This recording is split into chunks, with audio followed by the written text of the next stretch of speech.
alunos! Meu nome é Maria Eduarda e eu sou monitora do projeto de redação. Hoje eu vou esclarecer alguns erros mais comuns na proposta de intervenção para arrasar na competência 5 da redação do Enem. De modo geral, a proposta de intervenção deve ser uma ação prática relacionada ao problema e aos argumentos desenvolvidos nos parágrafos de desenvolvimento. Primeiro, vocês devem se atentar às ações válidas na proposta de intervenção. A ação é o elemento principal que vai guiar toda a sua proposta. Por isso, é preciso que ela seja viável, possível e prática, de modo que objetive amenizar, enfrentar ou resolver o problema. Assim, a sua ação pode envolver diferentes atitudes, com graus mais ou menos abrangentes. Alguns exemplos são políticas públicas, canais de denúncia, ações afirmativas, projetos de leis e investimentos federais. Tenha muito cuidado com a abordagem da conscientização na proposta, porque ela não é uma ação prática, já que promover a conscientização está fora do alcance de terceiros e depende somente da pessoa que se conscientiza. Por isso, eu indico que vocês evitem usá-la, porque ela não tem um peso forte na bancada de correção e o participante pode perder pontos na competência 5 por isso. Além disso, sua ação deve ser direcionada e explícita, porque uma ação genérica ou pouco interventiva também é considerado como elemento nulo. Alguns exemplos de ações nulas portanto, é necessário que o poder público tome uma medida. Perceba que nós não sabemos qual fato será a ação interventiva, qual a medida será tomada pelo poder público.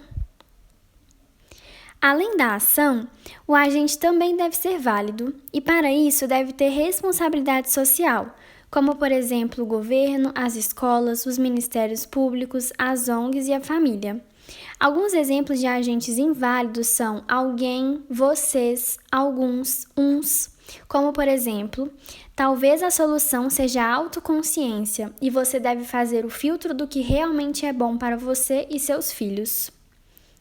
Quanto ao modo, que é como a ação vai ser feita, eu indico que vocês usem o conectivo por meio de ou de modo que para indicar corretamente o elemento, já que em alguns casos pode ser confundido com a ação em si.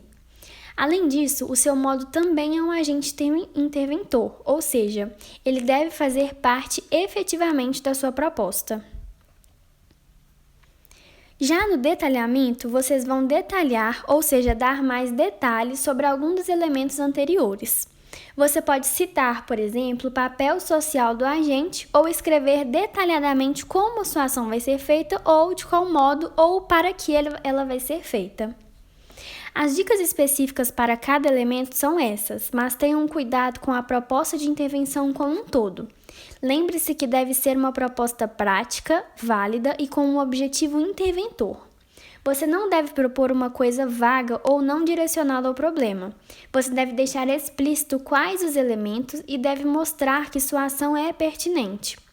Para isso, o uso dos verbos é essencial. Você deve ser incisivo na sua proposta.